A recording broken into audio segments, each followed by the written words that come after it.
Yeah, make sure you speak up. I have 4.15 as my problem. So it's the problem reads, Landwood Corporation has a current liabilities of $450,000, a quick ratio of 1.8, inventory ratio of 5.0, and current ratio of 3.5. And the goal was to find the cost of goods sold, COGS, how I abbreviate it, or yeah. So basically it's just a breakdown of using each of these numbers to how the formulas all fit together to get cost of goods sold. So current assets is going to be your current ratio times your liabilities, so 3.5 times 450,000, which equals 1,575,000, and we're going to use that in the quick ratio, in which the formula for quick ratio is current assets minus inventory equals current liabilities, and we're going to use this to find the inventory. So the quick ratio is 1.8 equals 1,575,000 minus inventory over the liabilities, which is 450,000. And when you do the math, you get 765,000. And then we're going to use that to plug into the inventory turnover. Yes, inventory turnover ratio. Inventory, yes. And that will give us the, we're breaking down that's the cost of goods sold over inventory. So the inventory ratio is 5.0 equals cost of goods sold over 765,000. And when you solve for cost of goods sold, you'll get 3,825,000.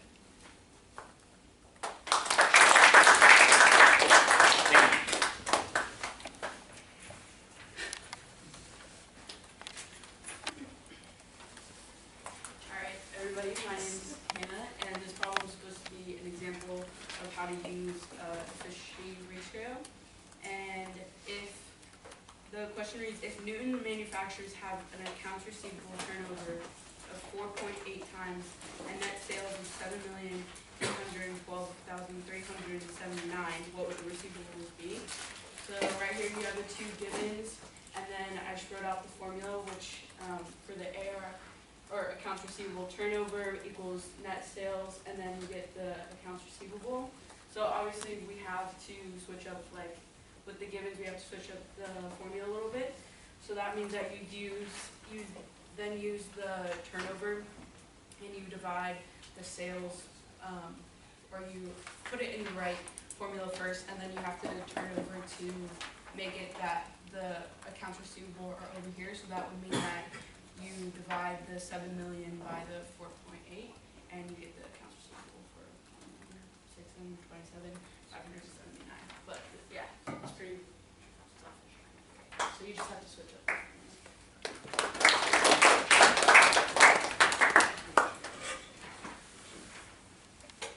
Good morning. My name is Jeremiah. So I'm doing problem 4.4. The problem reads: last year, Conniff Enterprises reported net sales of 13,144,680, gross profit of 4,127,429, EBIT, which stands for earnings before interest and taxes, of 2,586,150, and a net income of 867,555.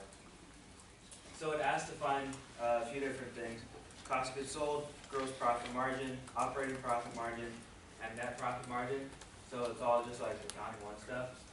So the formula for cost of goods sold is the net sales minus the gross profit, which comes out to 9,017,251. For gross profit, the formula is gross profit divided by net sales, and that comes out to 31.4%. The operating profit margin is the earnings before income and taxes divided by the net sales, which comes out to 19.67%. And the net profit margin is net income divided by net sales, which comes out to 6.6%. That's it.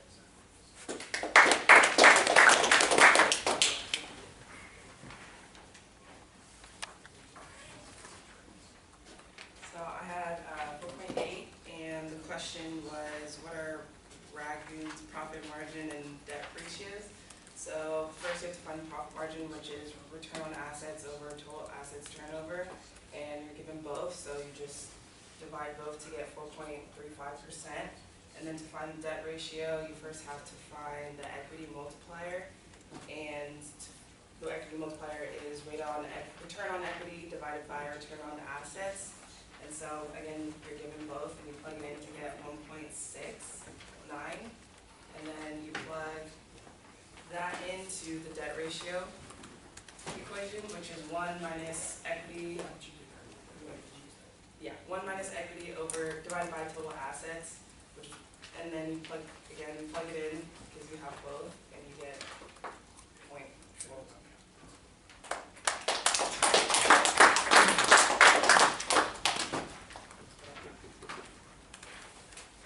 Alright, hi everyone, my name is Mo, and so I'm calculating cash flow invested in net working capital.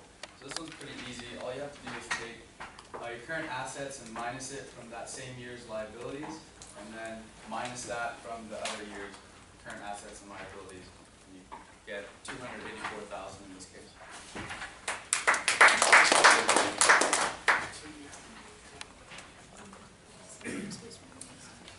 Hello everyone, my name is Daniel, and I have a question for 4.12. So the question reads, Rockwell Jewelers Management announced that the company had net earnings of $6,481,778 for this year. The company has 2,543,800 shares outstanding, and the year-end stock price is $54.21. What are Rockwell's earnings per share and price to earnings ratio?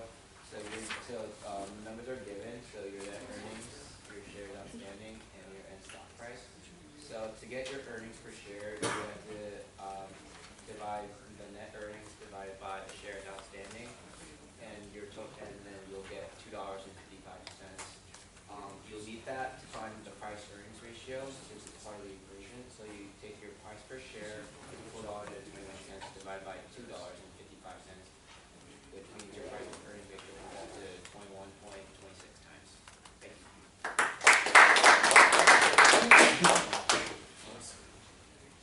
Alright, so I have 4.35, and they gave me net sales, return on equity, the turnover, and the debt to equity ratio, and they're asking for the net income.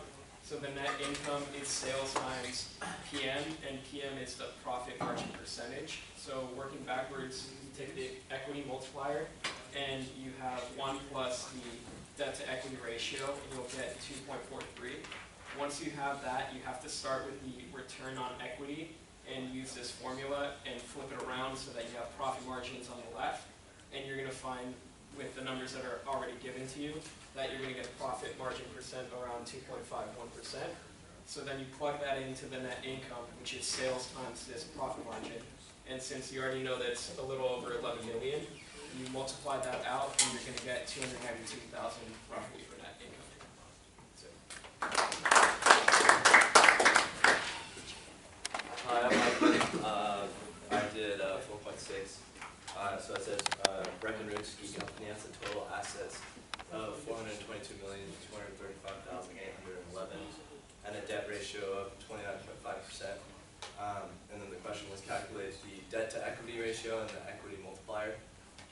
So in order to go on from here, you use these two. So to find the total debt, you subtract the total assets, or not subtract, you multiply the total assets by the debt ratio, but you have to move the debt ratio percent into a decimal first, or you do that and it comes out to 124,559,564. And then you have to find the total equity, which is the total assets minus this number, the total debt, and that will give you right here, the total equity of $297,676,247. So then you can move in to first find the debt to equity ratio, which is the total debt divided by the total equity, which will give you 0.42.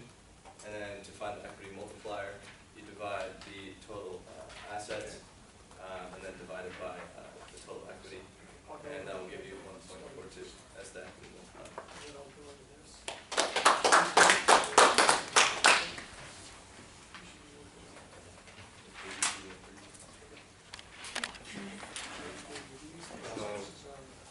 First time applying earnings before interest and taxes and ROA and ROE. So to fund that, you got to fund the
over total assets. And what this is pretty much how a company can effectively manage their operating expenses as well as their assets. Will be influenced, the ratio will be influenced if there's an increase in profit margin or asset turnover. And then what are the shortcomings of ROE? And it doesn't consider the size of the initial investment or the size of the future cash payment. It ignores risk, and it doesn't consider the cash flow involved in the business decision-making process.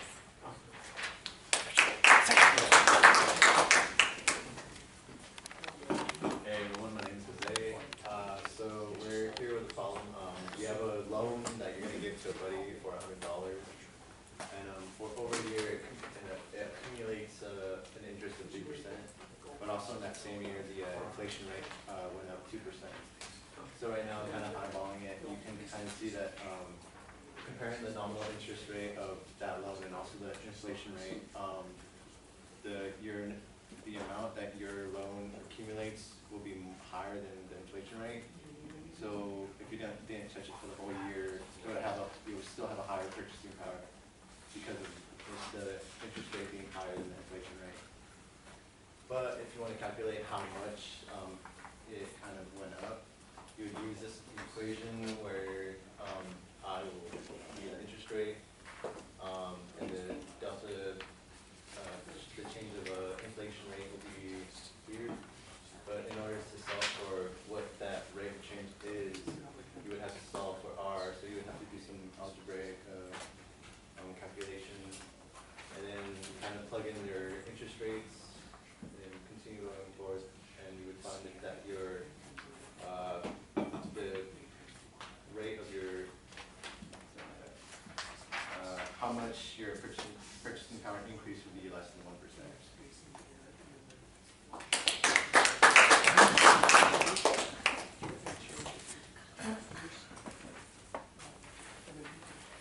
Hello, I'm Kira. I had problem 3.33, and it asked to use financial statements from a previous problem. It didn't put them up here, but it was just like, it had total current assets of $822,308, and then total current liabilities of $258,341. And so it asks to calculate the cash flow invested in net working capital and then the cash flow invested in long-term assets, similar to the other problem that was talked about. So we just used the same formula, which is the current assets minus the liabilities, and then you get negative $16,467 for the cash flow invested in net working capital. And then for the long-term investments, you use another formula, you just get $291,401. Yeah.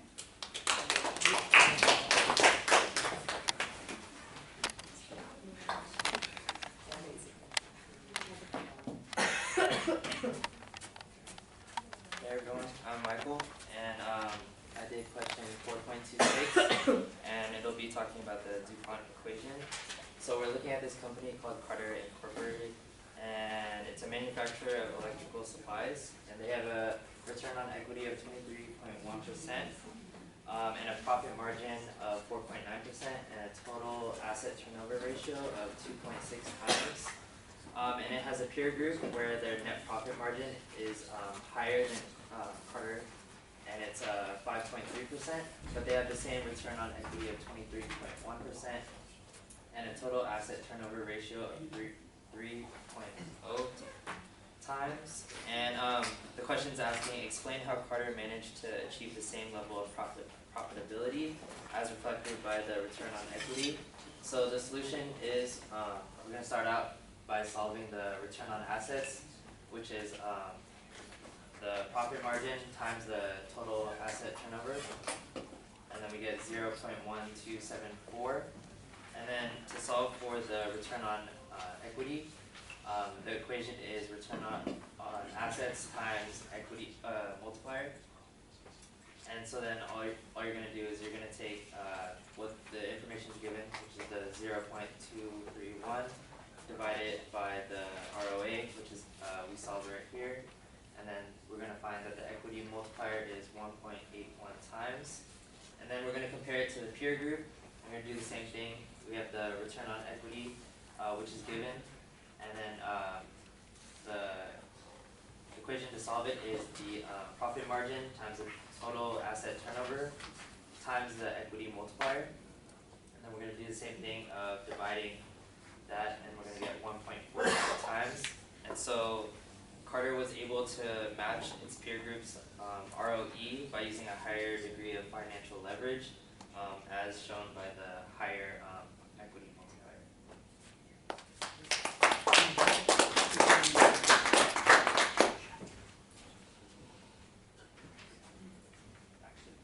Okay, hi Ariel. I had problem 4.21 and it was asking you to solve for the gross profit margin, operating profit margin, and net profit margin. In the problem they give everything to you, so you didn't have to solve for anything extra. So they gave you your net sales, net income, cost of goods sold, and earnings before interest and taxes. That's what it is. So basically all I had to know is really what the equations were for these things. So for the equation on the gross profit margin, it's net sales minus cost of goods sold over net sales. So you plug those values in, you get 51.2%. And then for the operating profit margin, it is earnings before interest and taxes over net sales. Plug those values in, you get 19.1%. And then for the net profit margin, it's net income over net sales. Plug those values in, and you're going to get 12.6%.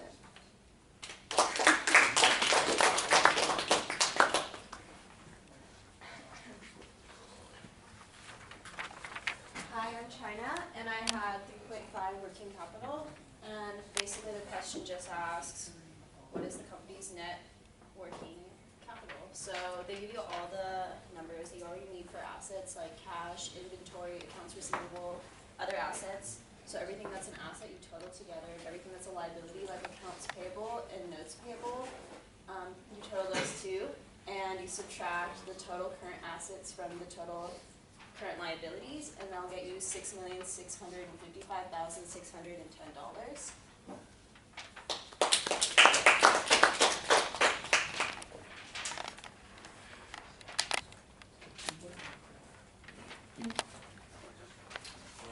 Hello, I'm Brandon. So a clothing company has a total assets of $87,631,181, and they have a return on assets of 11.67% and a return on equity of 21.19% and a profit margin of 11.59%. And so the question's asking us to find the debt to equity ratio, and in order to do that we need to find the net income and net sales. So net income is return on assets times total assets, and that would be 0.1167 times 87,631,181, and that would equal 10,226,559. And then your net sales would be net income over profit margin. That would be 10,226,559 over 0.1159, and that would equal 88,236,057. And then after that, you would get the in order to get the total equity, you need net income over return on equity, and that would be 10,226,559 over 21,19, and that would equal 48,261,251. And the total debt would be total assets minus total equity. That would be 87,631,181 minus 48,261,251, and that would equal 39,369,931. And finally, we get to the debt to equity ratio, and that would be debt over equity, and that would be 39,369,931 over 48,261,251, and that would equal 81.6%.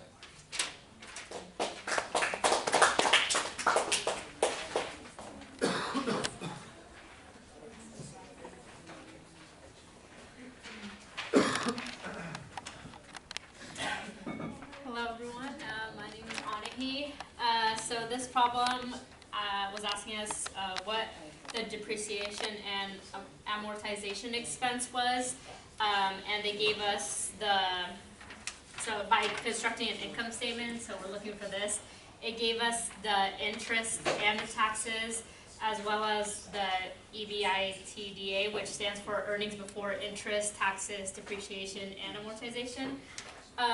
So basically you just work this problem backwards, because it gives you the net income and then as well as the taxes. So then once you add those, you get the earnings before taxes, and then it gives you the interest, so you just add that, and it gives you the earnings before interest and taxes. And then because it gives you this, you just subtract those to get this number right here. Thank you.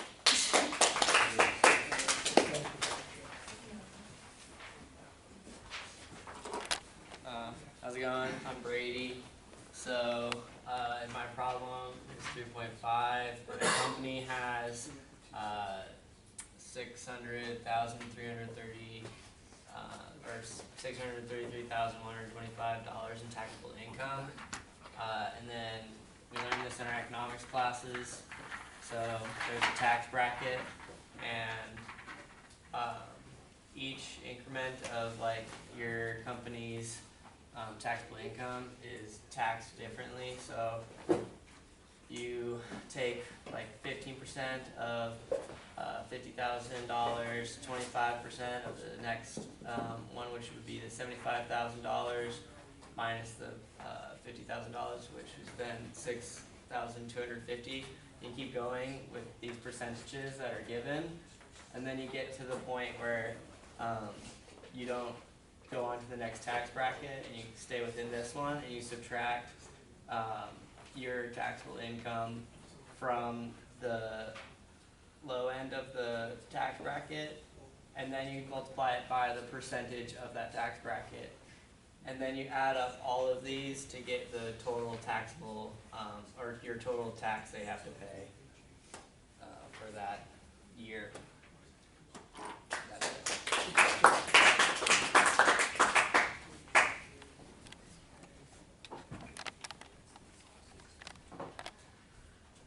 Hi, my name is Samantha. I'm going to be doing a partial cash flow statement, and we're focusing on the operating activity. So it pretty much gives us the net income, the depreciation and amortization, increase in accounts payable, decrease.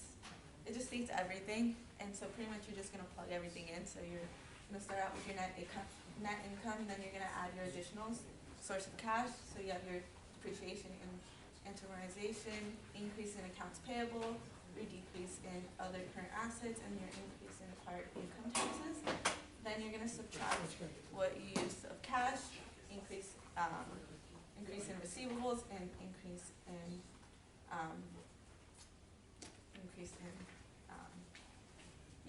and then you're going to get net cash provided by operating activities, so your total.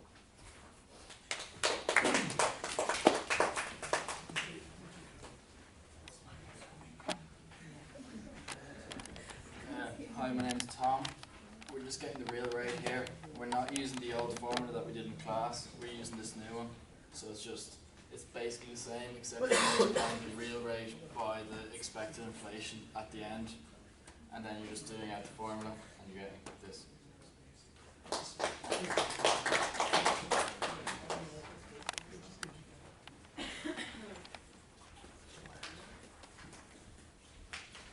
Hi, I'm Sonia. This one's a pretty basic, like, accounting problem, 3.6. It gives you this company, Sun Devil Corporation, and they want to find the cash flow to investors from operating activity, and it gives you all the numbers. So the only thing you just have to solve is like how much tax, and it gives you the tax rate of 35%. Just change it into a decimal of 0.35 and subtract it from the earnings before interest, taxes, depreciation, and amortization, and then you get your answer.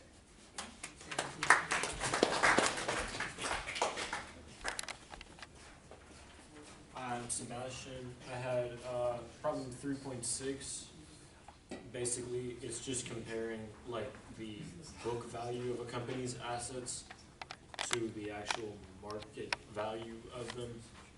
And so your market value is 20% below, and then receivables are 25% below. So you just multiply them by 0.8 and 0.75 respectively to get like what your assets are actually worth. You see that here, and then find your liabilities. You know, do a simple like capital equation, just assets minus liabilities, and that gets you your net working capital.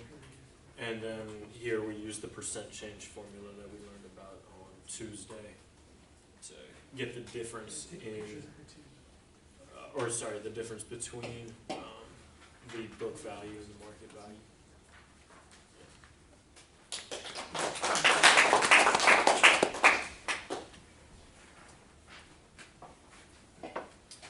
Hi, my name is Rebecca. So my question was, what is the appropriate decision rule for a firm considering undertaking a capital project? Give a real life example.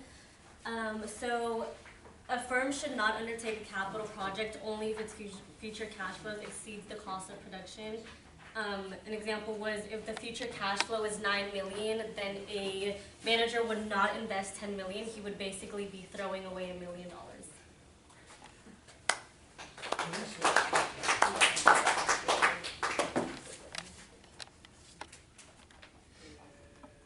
Everybody's done? Yeah. Okay, we can do the presentation.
I'm Jeremiah.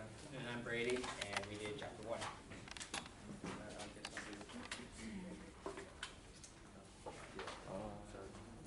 So chapter 1, it just talks about just parts of accounting that just some of the stuff that we kind of had to go over before taking this class.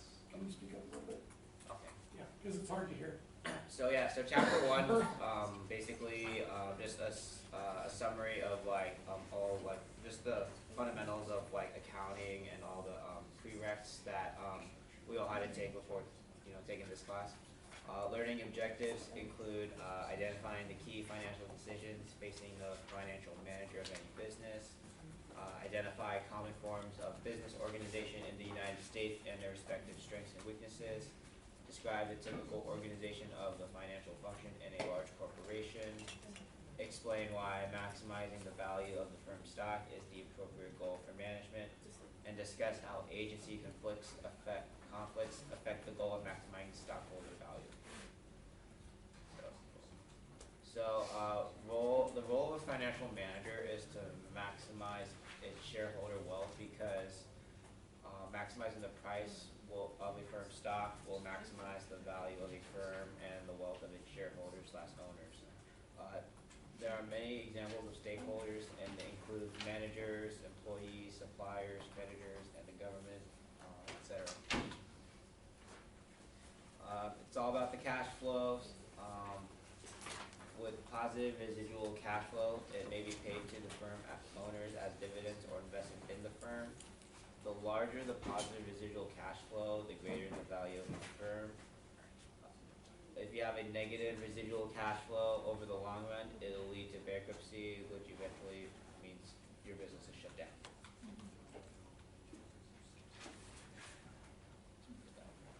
Yes, this is a diagram showing like where your cash flows come in, and then what a manager or the firm decides to do with it, and anything, any cash that doesn't go into like your liabilities or paid as dividends goes back into the business to make more money.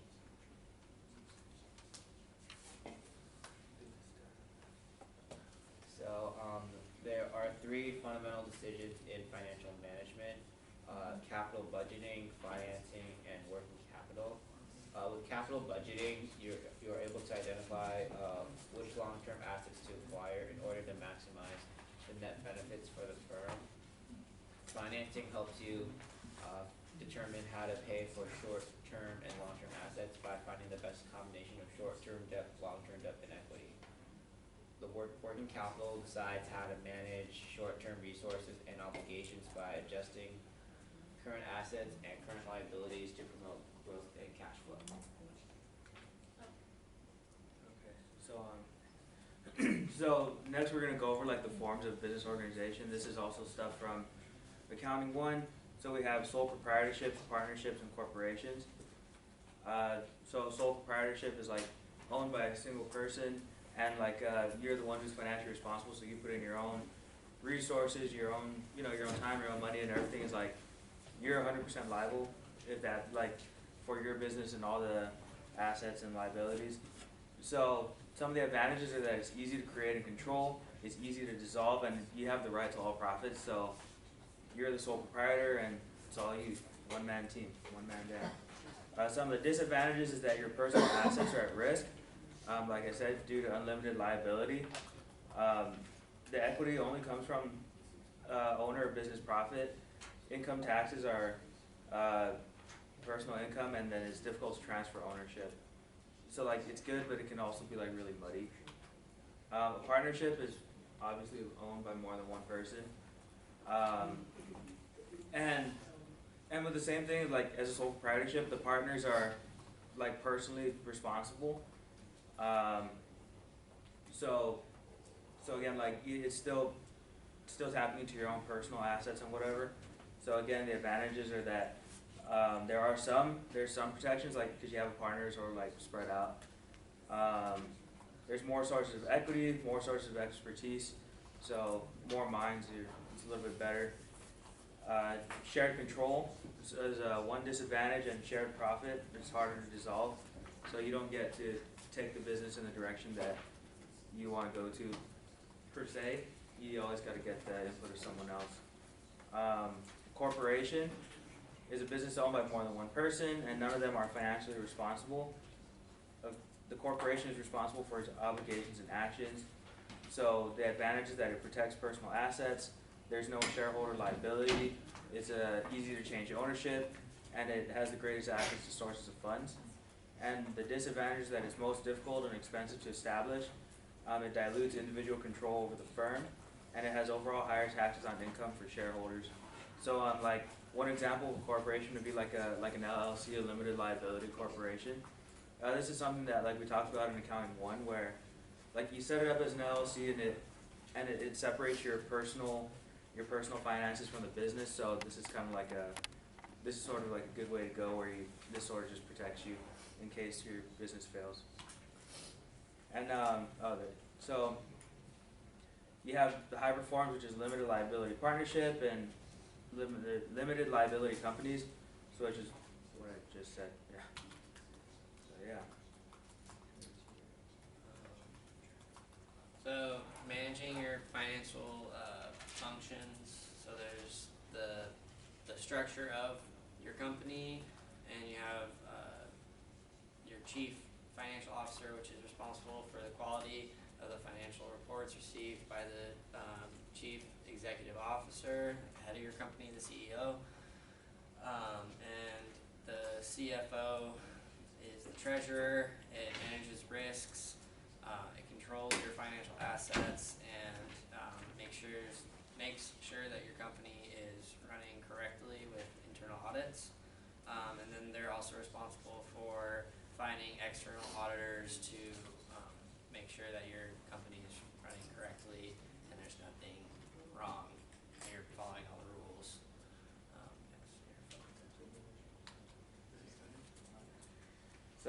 So yeah, here's just another chart. It's titled the Simple Corporate Organization Chart. So it just sort of shows the hierarchy, like the stockholders and the board of directors and how that all works and how it all flows. So we can, yeah, I think that's kind of self-explanatory. So the goal of the firm is so why not maximize market share? Because giving away goods or services for free will maximize the firm's market share for a while, but then it won't be able to pay its bills and stay in business. So I guess it's sort of like when you're running a business, or if your friend's running a business, you just expect them to give you things for free. Yeah. So why not maximize your profits? Because the accounting profit differs from the economic profit. Your profit earned may not equal cash received. And then, so what you should do is maximize the value of the firm's stocks. So the future cash flows are considered, the timing of future cash flows is considered, and the risk associated with having to wait for cash flows are considered. And then management decisions affect cash flows and therefore stock prices. And then here's here's a chart that shows the major factors that affect stock prices. So it shows like what kind of things shock the economy, like war, natural disaster, and then and things from the business environment, like if new antitrust laws come about, environmental regulations, and procedural and safety regulations, as well as taxes, so like tax reform, and then that all transfers over to the state of the economy. So all these things are factors that all these factors play a role in affecting stock prices. So that just sort of shows how that's all laid out. So now, an agency is like your company, and the agency relationship is the relationship between the managers and the employees. And the moment you hire an employee, there can become conflicts. So these conflicts can lead to your agency having costs. You have your board of directors and your managers and your employees. You got to make sure that all of them are on the same page and have the similar goals. Because if they don't, it's going to be inefficient and it's going to lead to your company not running the way it should be, which will result in higher costs. So you need to make sure that everybody's on the same page and everybody has the same goal. So, like I said, you got to align those interests. So your board of directors has oversight over the CEO, the head of the company, and major capital decisions, which affects how much your company's worth. Managerial labor, market provides incentives to run the company well. So you want to make sure that your managers are the best people to be managing your employees and your assets. Along with that, you're going to have different managers running different parts of your company. You got to make sure that they're not, you got to make sure that they're competitive with each other, but not to the detriment of your company. And that's kind of just talking about how to run your company so it doesn't destroy itself. And then we all have heard about what happened in 2002 with classes and the Sarbanes-Oxley and regulation reform. That's what these slides are going to be talking about, and it's just like a whole bunch of companies did some unethical things, which led to some tax reforms and some different ways of doing it, because their actions led to a lot of issues with companies. Yeah. So some of those new regulations ensure greater board independence, you're supposed to establish internal accounting controls, establish compliance programs, establish an ethics program, and expand the audit committee's oversight powers. So you're supposed to have internal and external audits, and basically what this was trying to do was set up like ethical companies, because they weren't. And now we're going into business ethics. So like, what are ethics? Ethics are society standards for judging whether an action is right or wrong. And in the business world, it's a little bit more gray because, trying to make money. And then next slide. So, ethics in corporate finance.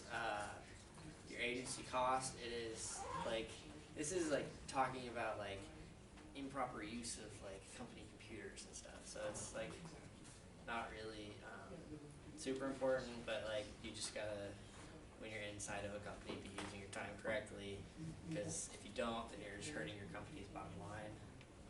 And that's basically it for ethics. Next slide. Yeah, just do the right thing, and it won't matter. Yeah, That's it. that's it.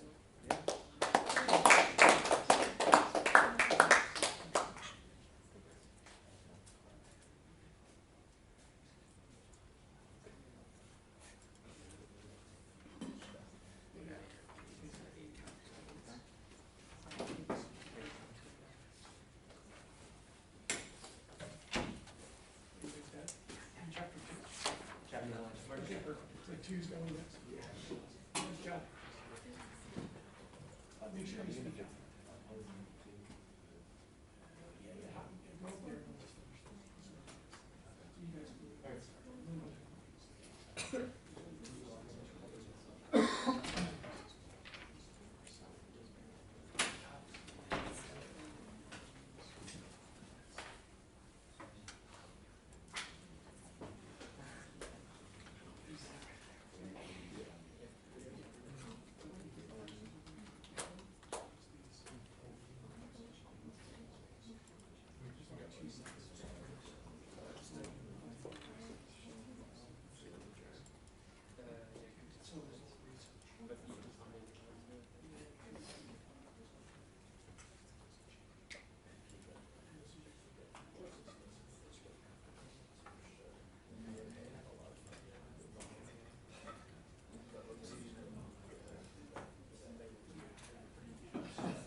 Alright, I'm Brandon.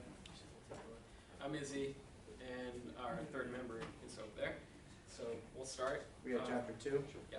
And the learning objectives are describe the role of money flows within the financial system and the economy. Number 2, discuss the direct financing and the important role that investment banks play in the process. 3, describe the primary, secondary, and money markets and their importance. 4, explain what efficient markets is and why market efficiency is important to financial managers. 5, explain how financial institutions serve the needs of consumers and small businesses. 6, compute the nominal and the real rates of interest, differentiating between them. So we're going to begin by talking about the financial system as a whole. And so we have financial markets and institutions, and you have real assets, which we equate to so things like equipment, real estate, natural resources, and financial assets, which are like bonds, stocks, and loans. And then Mike, you can talk about this part here. Okay, Yeah. and then the financial system at work, so it's very competitive. Money is borrowed in small amounts and loaned in large amounts. And the system directs money to the best investment opportunities in the economy, and lenders earn profit from the spread between lending and borrowing rates. And so some more things on the financial system. So we're trying to explain how funds flow through the system itself. And you have these two categories of lenders, savers, and borrowers, spenders. And you're going to see this in a chart on the next slide. But basically, lenders, savers have income exceeding their spending, so a surplus of funds. And you have borrower, spenders who are spending their exceeds their income, so it's a deficit of funds. And it leads to directly and indirectly working through either a financial market or an institution.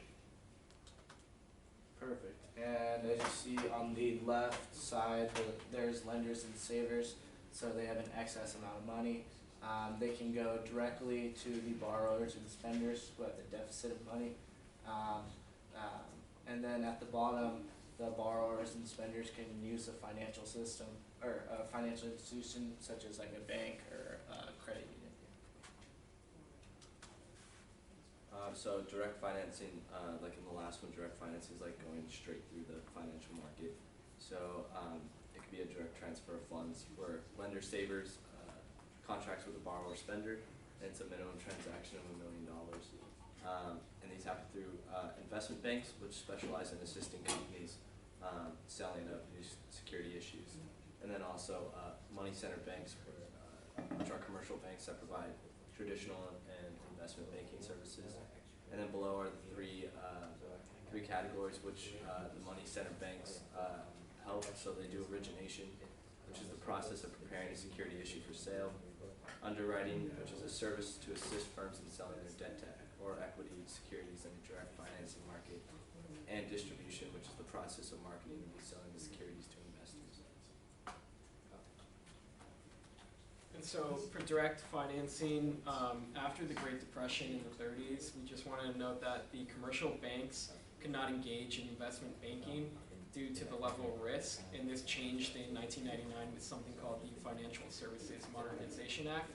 But then after the recession that the US economy experienced in 2007, 2008, large investment in commercial banks started to mimic what we see today, and it's due to independent banks such as Morgan Stanley converting into a more traditional banking holding company, and that's because we wanted to get this governmental support. And then now we're going into the different types of financial markets. There's a primary and secondary markets, and then there's exchanges and over-the-counter markets, and there's money and capital markets. So there's marketability and liquidity. So marketability is the ease to which the seller or buyer for an asset can be found. And then liquidity is the ease in which an asset can be converted into cash without losing its value. And then financial markets increase the marketability and liquidity of securities through like trading in stocks and bonds. And then financial markets lower the cost of making transactions and make participants more willing and able to pay for the higher prices. For example, we looked up like Scottrade and E-Trade make it easy to like buy like Exxon or a bond from Coca-Cola because it's on the internet and it's very quick. Alright, now we're talking about brokers and dealers. A broker brings a seller and a buyer together, but does not buy or sell in the transaction. The broker doesn't take any risk. For example, you can hire a broker, like Michael said, through E-Trade for advice, research, and he'll make commission off the stocks. And the dealer participates as a buyer or seller using his or her own inventory or securities. The dealer takes a risk, so it's like pretty much you personally buying or trading your stocks. And then you have a primary market, a wholesale market where firms' new securities are issued and sold for the first time. So the best example that we looked up was when Visa went for the IPO, initial public offering of a stock. They started out at $44 a share, which made over 18 billion in capital in the first day, which is really impressive. And then for secondary markets, this is your common like New York Stock Exchange or NASDAQ. So exchange and over-the-counter markets. So exchange locations where they buy and meet to conduct transactions, as he was saying, like the New York Stock Exchange or the Chicago Board Options Exchange. And then over-the-counter market are where dealers conduct transactions over the phone or via computer. So that's like National Association of Security Dealers, automated quotations, or that's like E-Trade, anything like that. Perfect. And now we have money and capital markets. Money market, market for low risk securities with maturities of less than a year. That includes treasury bills or T-bills or commercial paper.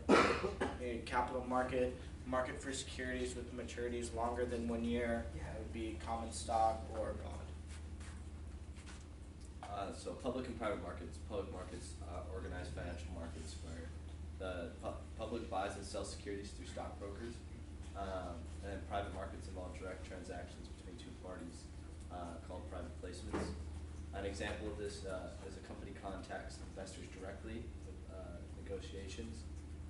The advantages of this, that's faster, lower transaction costs, but the disadvantages are it's privately placed securities cannot legally be sold in the public markets because they lack the SEC registration, and then dollar amounts that can be raised tend to be smaller. And so this chart is really just showing how the entire sum of these two areas, money market instruments and capital market instruments, it's just a sum of it. So we're showing the capital market instruments have more risk, which is on the bottom. All those from treasury notes to mortgage debt, that's all more risk and it has a longer maturity. The money market instrument is less risky, and then you see things like commercial papers, which we touched on. It's just short-term funding, like a certificate of deposit at your like Goldman Sachs. T-bills are short-term U.S. government debt obligations, usually a year or less. And then you have treasury bonds, which is also in the capital market instrument, and that provides extra spending for the government. So it's like a loan, and usually foreign governments buy these to boost global economy, such as China when they were buying off bonds to improve their economy as well. So we have this thing of market efficiency, and it's just that public markets such as NYSE are more efficient than private markets due to the information provided by a larger number of participants and effective regulation. So efficient market hypothesis. So an efficient market is one in which current prices of securities incorporate the knowledge and expectations of all participants. Security prices are correct. Securities are not overvalued or undervalued. They're intrinsic and fair in an efficient market. And then operational efficiency is to the extent which transaction costs are minimized, and informational efficiency is the extent to which the securities reflect all relevant information. All right, now we have, again, efficient market hypothesis, a strong form of efficiency. Security prices reflect all information, both public and private. Even inside, information is reflected in the prices. Semi-strong form efficiency. Security prices always reflect all public information. Inside or confidential information is not reflected in prices.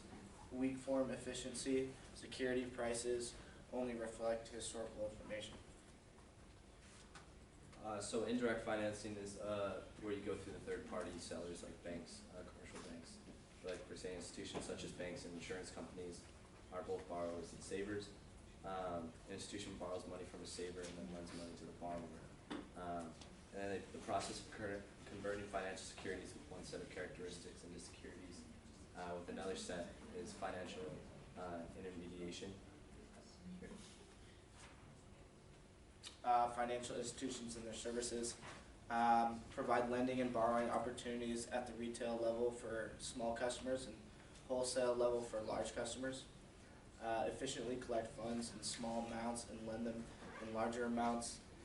Tailor loan amounts, contract to fit the needs of the consumer, corporations, or small businesses. Example, commercial banks, life, and casualty insurance companies. So this chart is similar to what Group 1 showed. And so we're just trying to go through the example of a startup with all business models outlined, and then they approach the financial system for assistance, and it just shows the movement. So, for example, arrow A shows a need for leasing equipment for manufacturing, but arrow C will show commercial papers sold in money markets.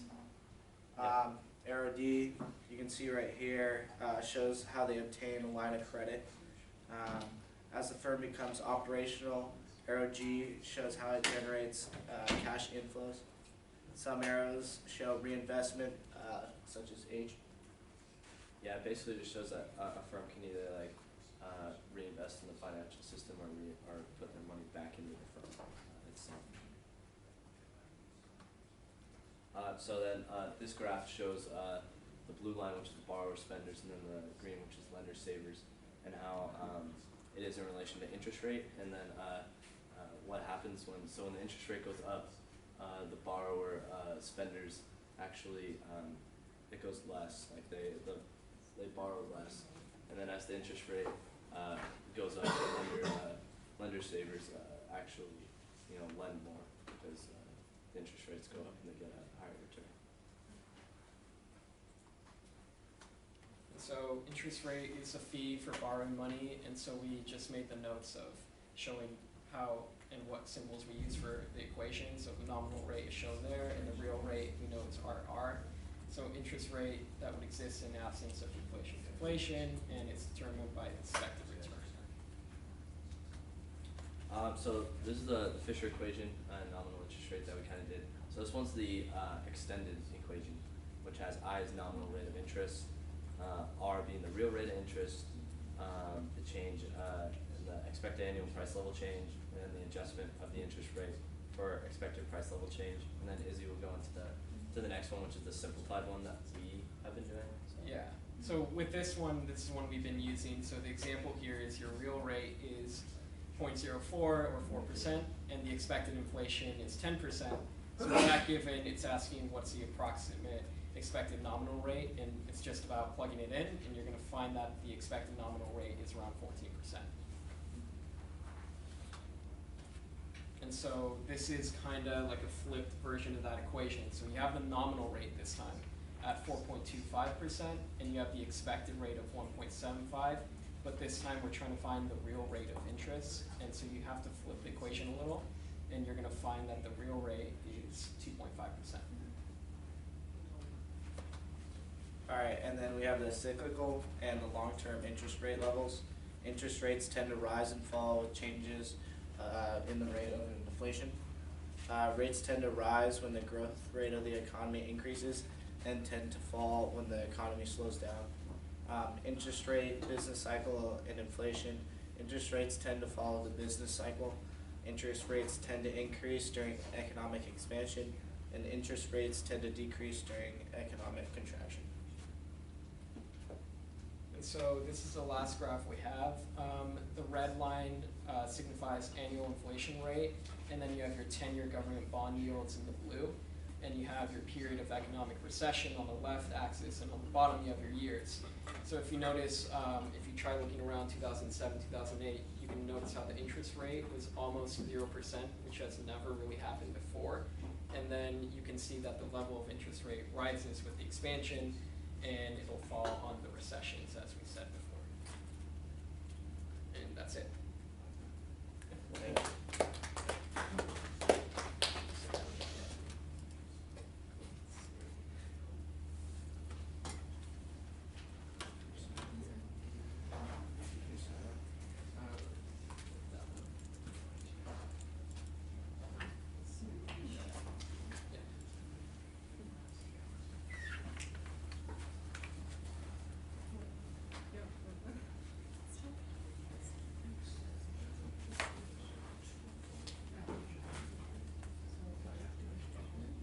Anybody getting involved in this one?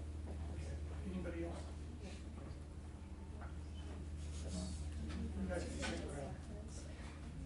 For the rest of you guys. You're done. I'm going to hang out here.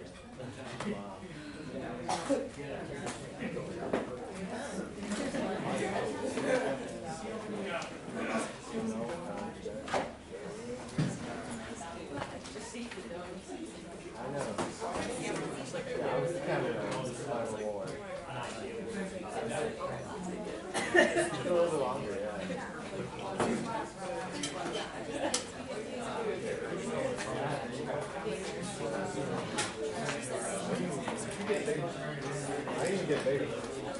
I know, actually it worked.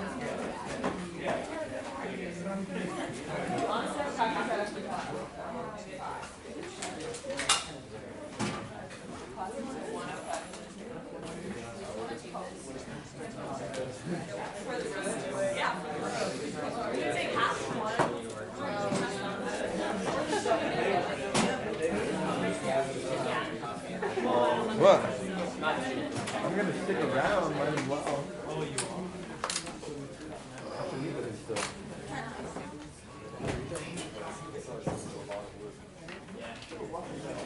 You gonna leave me? We usually walk together. No, we don't.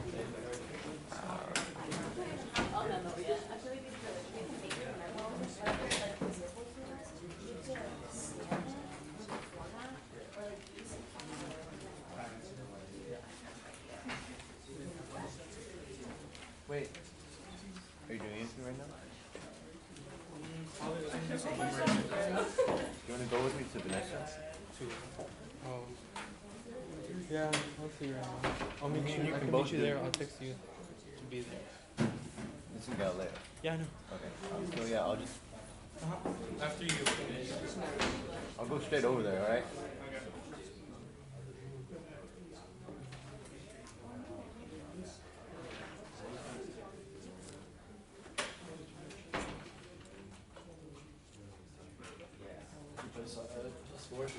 Yeah. Basketball team. What's her name? Tom. First service. How's it going? Were you playing against Gonzaga? Yeah. Yeah, we lost. I know, I was there.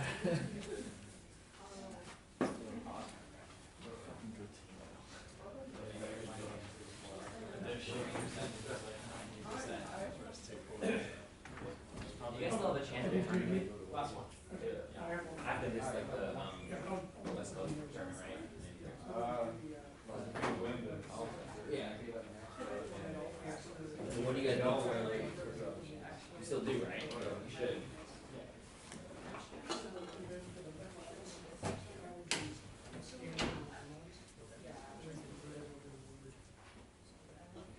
Even if they didn't do it, they're not just gonna give up on games.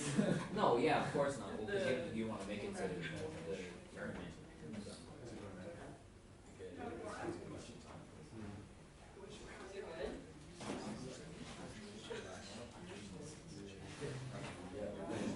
So it's not like it's pressure when you're up there. No.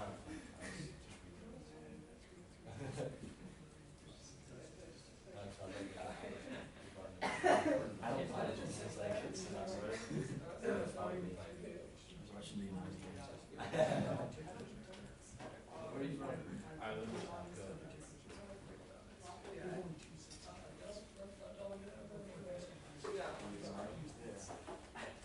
See, are you in Oz now? You're not one of those. Oh yeah. All right.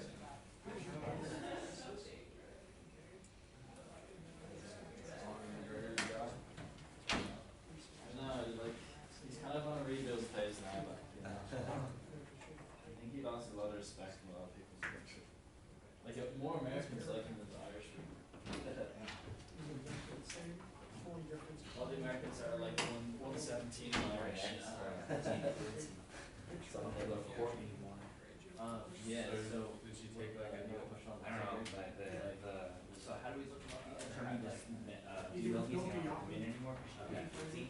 Okay. But she pleaded the charges were, I don't know what it was, or she's planning to just go against the felony charges. So, okay. He will, they can give her what? And then they'll give you the, what is it, AAPL? A misdemeanor? AAPL. Serve jail. That's the code. But the jail time served. Each stock is served. There's a code for each stock. And at first she So you can just, so Yahoo put in the they said, ticker fuck all the that, and we're information. gonna go for full counts.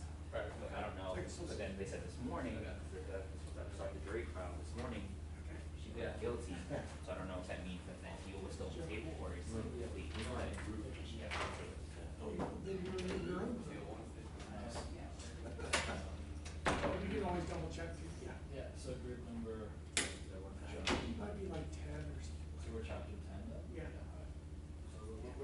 Yeah, we'll double check everybody and see how many groups we have. I think there's 9. So you would be okay, so you have chapter 10. Yeah. I think there's only like 20 something chapters. So you probably do 10 and 20 something. Okay. So and then you'll be together on the final project. Okay. I can start working on that. Yeah. Someone Thursday? That's all right. So much. Oh, did you? Yeah, I'm trying to, I want to see a draft to see if Okay. possible. I'm just kind of working on homework number 1 and finishing this Yeah, background that's test. fine. That's fine. Just give it to me when, I just want to look at it. All right. And it's not due until when the deliverables. Right. Okay. Thank you. I'm gonna start doing the, working on the things Okay. on Tuesday. On Tuesday, okay. Yeah, and then I'll go over some of the questions from the pretest that you guys probably answer. Okay. If you have the notes and everything. And then for the memos, what I would do is I would get, the memo, and then convert it, Okay. scan it, and convert it. Okay. Into Word so that it maintains the majority of the. Can I help you? Hello, Professor. Hi. Hey, how are you? Hi. Can I help you? I think I have a class in here, 11:30. I have 2 sections in 123 in 3:30. Are you in 3:30 or 2:30? I think I'm in 3:30. Are you? Through, what time is the class over? I have two sections back to back. So till 1:05? Yeah. Okay, let me double check. Yeah, where were you last week? We didn't have class last week, Oh, so you students didn't? were gone. How many students do you have in your class? 10. Oh, you do? Okay. Yeah. You may want to check, Yeah, and you check. can talk to the facilities person, but you could probably use any of these classrooms, that are not occupied. So the memo, so that's my first strategy. And then you have 1 inch, 1 inch, 1 inch margins. Okay. This is going to be 16 point folded caps. Space, space, space. Okay. And then indented so it's flush. Okay. Use the same set of structures for the 2. And then what will change is either it'll either be rise or fall by some magnitude. Okay, that'll change. And then the factors may change. Okay. 3, 3, 5, 12, 9, 15, 30, 60 does not change. Okay. These are the 3 stock market indexes. So you do some research and find 3 ETFs based on these stock market indexes. And you put the tickers right there. Okay. Then you find 5 companies, put the tickers right there. Okay. There's only 2 sets of trends. When the prices go up, when the prices go up. You use this. When prices go down, you use this. Okay. And I'll explain what these are. Okay. And then this is the data. And then I use stock charts. Same height, same width. And I go back and so this term, the only thing that changes is the colon through period and following. Okay. Okay. So you can take a picture of that. You can take a picture of the colon. Okay, yeah, that's a little better. So you have these 2. Hi.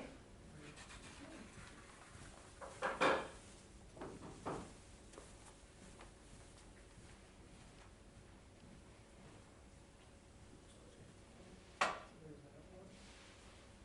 Hang on. Let me get what's playing this Tuesday. Okay, awesome. Thank you so much, So Professor. Tuesdays will be like lecture labs, and then Thursdays will be problems and presentations. Okay. And then I'll just move around and help everybody. Okay, cool.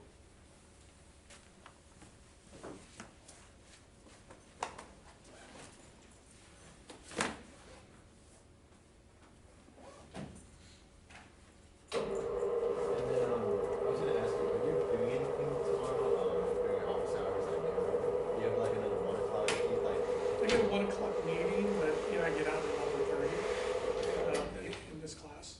Oh, If you okay. wanted to come over and talk to me, you could come over at 11:30. 30, because, I kinda went over my resume and, You did, okay. yeah, was wondering if you could take a look at it. Yeah. So just Be here like at 11:30? Totally, yeah. Awesome, cool, thank you.